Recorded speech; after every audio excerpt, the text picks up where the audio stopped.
It's the 2nd of March 2022.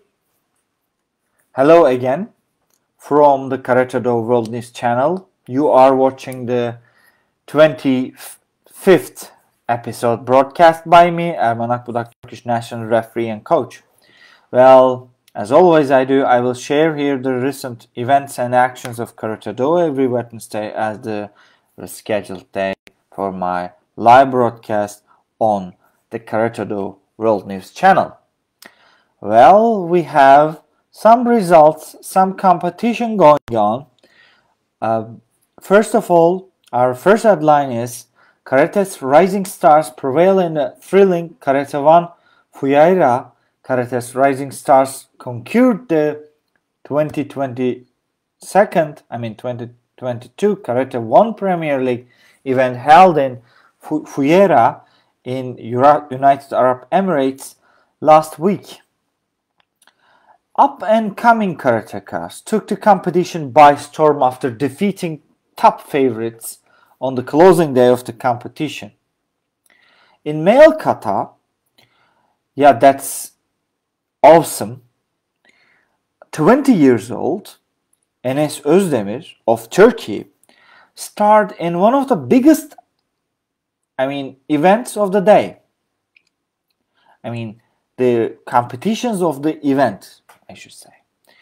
Well, the current under-21 European champion, Enes Özdemir, defeated Kazumasa Moto from Japan and won his second Karate 1 Premier League title.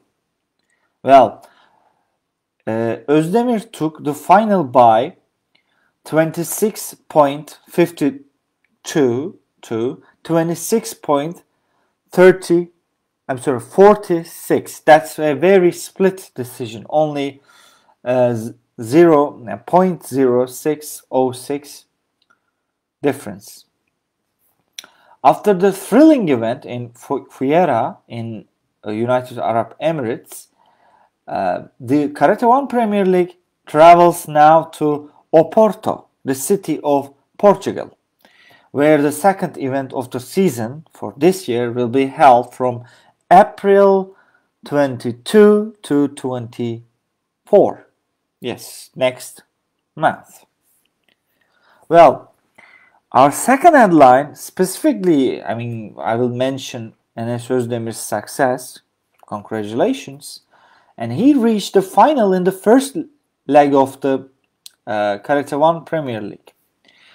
While at the same time, other Turkish karatekas, just like Tuğba Yakan, had the chance to fight for the third place.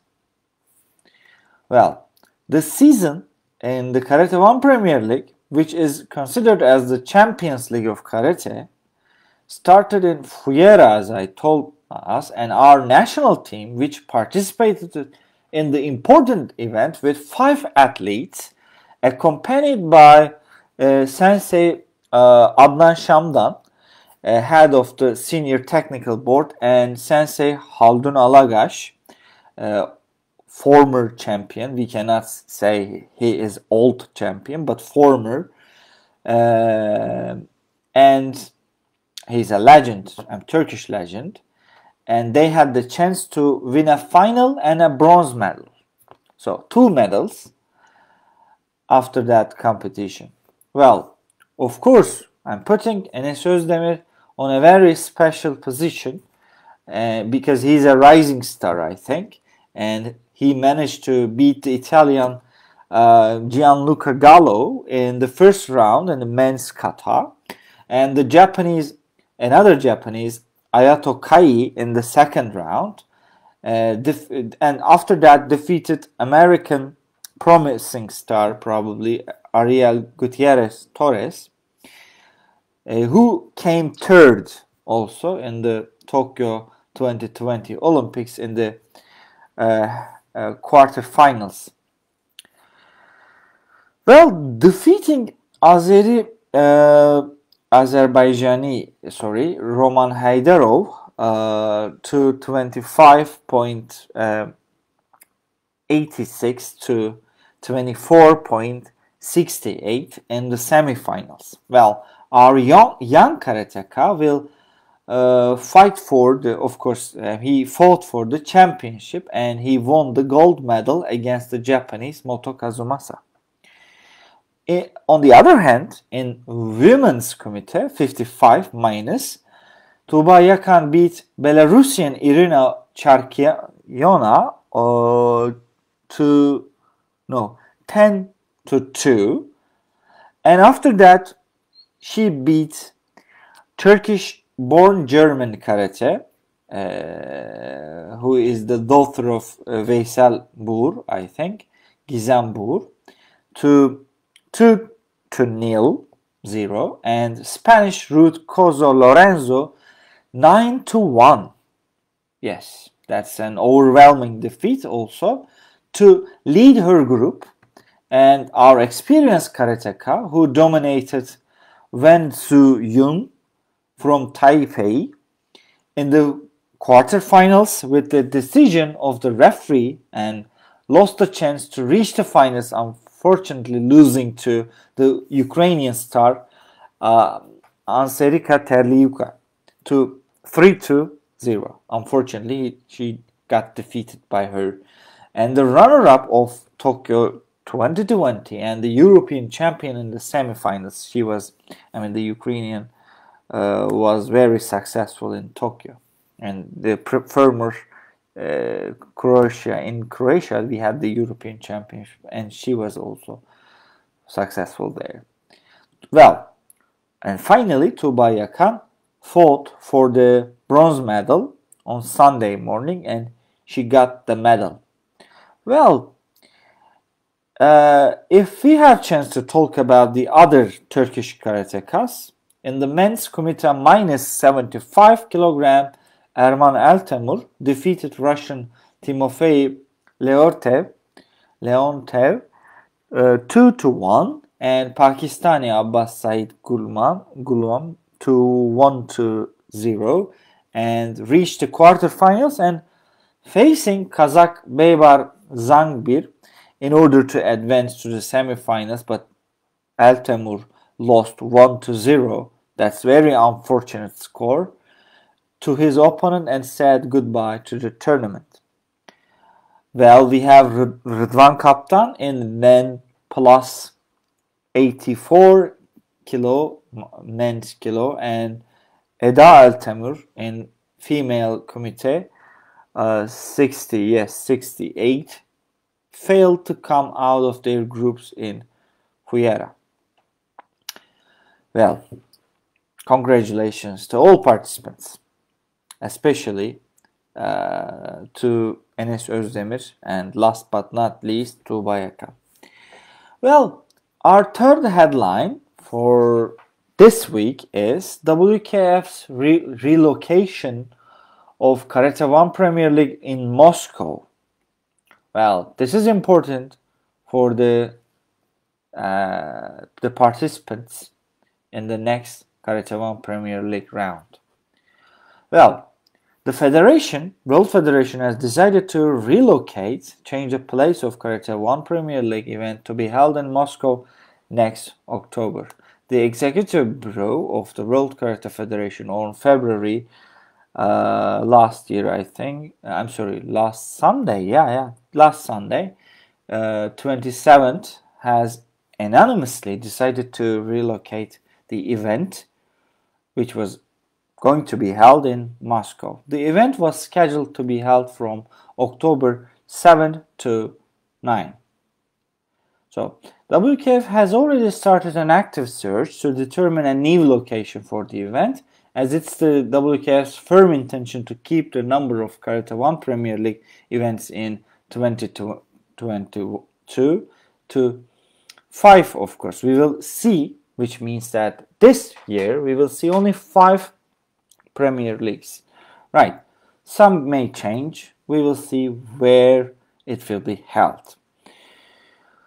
Of course, the World Karate Federation, together with Turkish Karate Federation, has also some, messages for the world, which is going on between Russia and Ukraine. They want to express their hope for a prompt re-establishment of peace, normality, and stability in Eastern Europe and in the world as well. With the protection of all karate athletes at its core, World Karate Federation and other national federations, I think, will continue doing its utmost to ensure that the best conditions for all the athletes at all WKF events. That's why the Moscow Premier 1 events will be relocated because of the ongoing war. Our fourth headline, yes.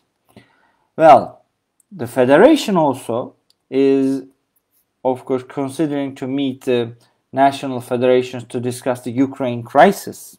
So, today's broadcast, half of it is devoted to the unfortunate events, war.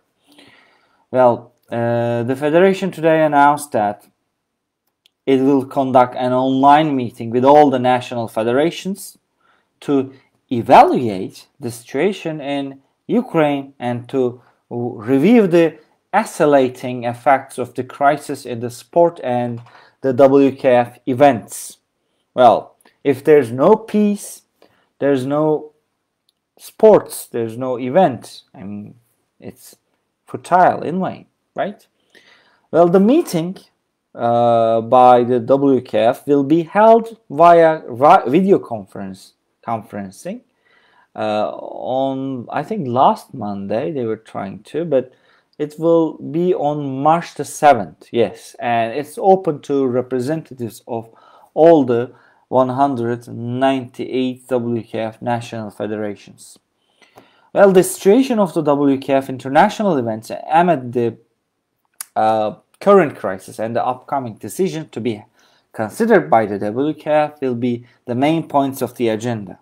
Well, the inputs to be received at the gathering with these national federations will be taken into consideration by the World Karate Federation Executive Committee as the WKF decision-making body will get together in an extraordinary online meeting to be held on Wednesday, March next week, I think, March the 9th.